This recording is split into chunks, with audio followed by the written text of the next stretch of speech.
Hey there, James here, and I am the author of Blood, Sweat, and Steel. And today I'm going to talk about my Sketchy system for handling conflicts in the game. To be fair, this is not my invention. This is just my take on using a dry erase board, some colored markers, and some minis to quickly set up, manage, and resolve your conflicts at the game.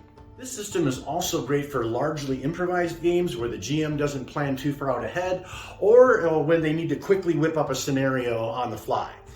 It's the best way I've found to give the best overall view of a scene without spoon-feeding my players too much information and allowing them to see things in their mind how they want to see. This type of system should appeal to a wide variety of playing styles for a variety of reasons, but it'll mostly appeal to people who like theater of the mind style gaming, but with a solid relational approach so that they can keep track of who's where and what they're doing. So let's start with the items you're going to need to use this system. First, you'll need a dry erase board that is, or a mat that is large enough to handle your scene. This is the Melee mat, and I got it online for I think less than $40. Next, you'll need some color markers. Here are the ones that I use. The first marker I use is the black marker. I basically use this for walls, buildings, and cliff ledges, other hard boundaries in the scene.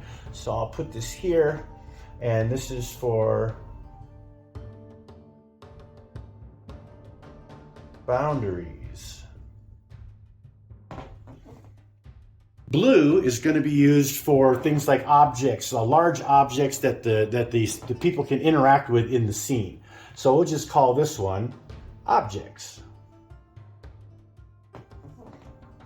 Next, I use the green marker to outline the zones. This system does not use grids. I'm using a grid mat, but I don't use the grids on the mat. This uses zones. Zones are roughly 25 to 30 foot areas in diameter. And it's a little bit easier. It takes a little bit less time for moving players around and figure out who can interact with who. Sometimes there are barriers between zones, so I use the red to mark any kind of barriers. Barriers usually require an extra check to see if the person is successful in crossing the barrier to get from one zone to another zone. And finally, I use the orange marker to note any conditions in the scene. Conditions are usually things that affect movement or vision, things like rain, wind, fog, things like that, slippery ground, anything that's going to basically slow things down or hinder people's senses is going to be a condition. I'm going to show you a fairly simple example of how to set your scene. In this example, we've got a small band of adventurers and they're traveling through a rocky valley when suddenly they find themselves surrounded by a group of primitive warriors, and they don't seem happy to see the group. First, we'll draw the valley so the players can get an idea of the size of the area that they're working with. So I'm going to start over here with just kind of a rough line here. I'm trying to see on the camera roughly where I'm at so you can see everything. And my marker's not working really good, so I got to go kind of slow. But we'll just kind of mark that wall there. And I don't use the squares except for it's good for just kind of getting rough distances if treat them as 5-foot sections. But if this is basically our alley or our valley area that you can see in the scene. Now in the scene, we're going to say that there is a river going in the center, kind of in the bottom of the valley. It's more like a creek or a stream. It's not real big, but we're going to draw it right down the middle here. So I'm just going to take it and kind of make a little squiggle that represents the river. Like so, and you're done. There's a river. That's our barrier between zones. That's why I've done it in red. Since this is kind of a mountainous area, I'm going to draw in some rocks and maybe some trees as some objects that the characters can use for cover or somehow use in the scene if they want. So I'll put some kind of big boulders here along the side of the river, maybe some scattered like this, some small objects. And then we'll do some big ones to kind of represent trees. We've got several trees. Put some over here, maybe one here, maybe one in this little corner here. So we've got a few more objects that they can interact with in the scene. Now that we have most of the physical elements in place, I'm going to draw in green the zones over the path. Since this is kind of an open area, it obviously continues out further in these two directions here. You want to make sure you're keeping the zones that make sense. Sometimes they'll fit a room or a contour of an area, but in this case, since everything's kind of even, I'm just going to split it up very easily. We're just going to divide it up just like this. So there are basically 4 zones in the area with a barrier going down the middle that is basically separating this zone from this zone and this zone from this zone. And just for fun, we're going to add condition to this scene, and we're going to say it's happening like very early morning when the dew is still on the trees and the leaves, so it's going to be very foggy. So I'm going to put foggy up here. And they know that basically the whole scene is foggy at this point. Now that we've got the scene laid out, and in real time that would have taken maybe a couple of minutes to draw some squigglies on the map with different colors, but we have a really good idea of what's going on in the scene. And then we place our characters. So let's just say they're walking along here, walking along the river, just following the river. When suddenly they notice several heads poking out through the fog from various directions, then they realize they're partially surrounded by a group of primitive warriors that don't look very happy to see them. So I'm going to place them on the map like so. And now we have the beginning of our scene. So as you can see in this scene, we've got all of the player characters are in this zone here. We've got a couple of warriors in this zone. We got a couple over here and a couple over here. So there's 2 in each zone. It's foggy, so they can't really see much.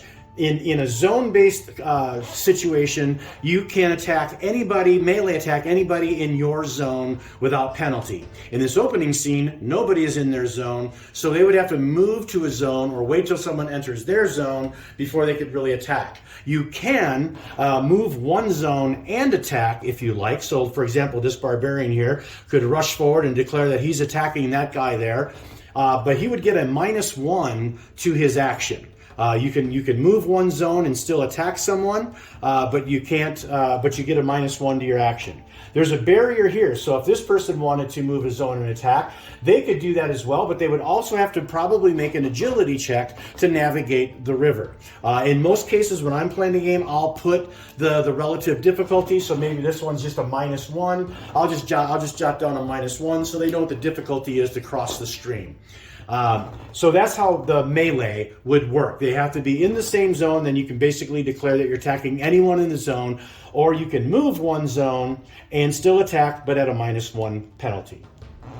Now, when it comes to thrown and ranged weapons, you can throw a weapon at anyone in the same zone. So let's say this guy they'd moved in, and now they're closing in a little bit, and we've got this kind of situation going on. So this guy here could throw his dagger at this guy or this guy with no penalty in the same zone. That's with thrown weapons. But if you wanted to throw at this guy, it would be at a -1 because he's throwing for more than one zone away. Actually, any of these guys are considered one zone away, except for the 3 that are in the same zone. So that's how thrown weapons. If he had a bow, mechanical weapons can shoot up to one zone away without a penalty, and then anything beyond that would be an additional -1 penalty. So if this guy wanted to shoot this guy or this guy, anybody in this scene, they're only one zone away, so he wouldn't incur any kind of a penalty for distance. However, if somebody was coming from, let's say they had reinforcements coming and they were 2 zones away, and he wanted to shoot somebody from that distance, then he would be at a -1 for that shot. Sometimes a character may just want to move from one zone to another zone. They can move up to 2 zones without penalty. If you move one zone, they can still take an action. If they're moving 2 or more zones, 2 or 3, then they're not going to be able to take an action. They can move 2 zones without penalty and not take an action, or you can move up to 3 zones in a sprint. Let's say you wanted to just get to as far away as possible. You can move up to 3 zones, but you have to make an agility check to pull that off, since you're trying to basically navigate the ground, terrain, enemies firing, targeting at you, whatever. So that's basically it. So to recap, melee attacks, you can attack anybody in the same zone So this guy here could attack here, could attack him, doesn't matter. You just say, I'm going to go attack this guy, and you're engaged with that person. Or if they're in a different zone, he can attack that person, but at a -1 because he's moving one zone away. And then for thrown weapons, anybody in the same zone, you can target with no penalty. Anyone one zone away is a -1, and then that continues each additional zone. And ranged weapons like bows and crossbows and slings, they can go up to one zone away without penalty, and then they start taking a -1 penalty for each additional zone. That's it. That's the system.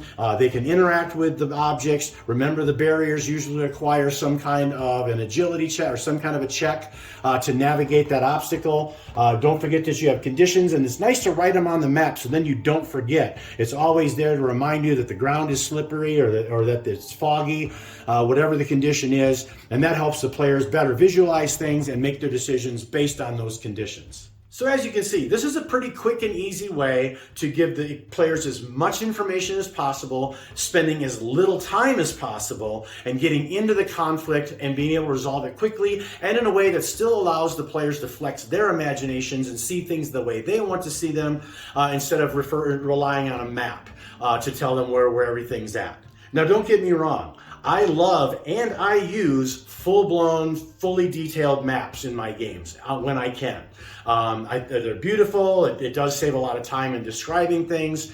However, I do like to run more of an improvisational style. I like to be able to kind of move on the go. And this is a much quicker way of laying out a scene, giving all the details the players need to handle the scene and manage things and give them all that without giving them too much information. So it still gives them that theater of the mind feel, but it lets you just kind of keep track of where everybody's at, what they're doing, and what types of things in the scenes they can interact with and what's going to interact with them. So that's basically it. That's my sketchy system. I'm not reinventing the wheel. It's just my take on how I handle combats in the game to try to set them up quickly, make sure I'm giving the players lots of information, and it's also letting them still imagine the scene how they want to imagine it. I hope you like it. If you have any questions, please make a comment, leave a comment, or send me a private message, and I'll get back to you as soon as I can with any comments or questions that you have. If you got any suggestions, I'd like to hear those too. But let's keep going. Let's have some fun and game on.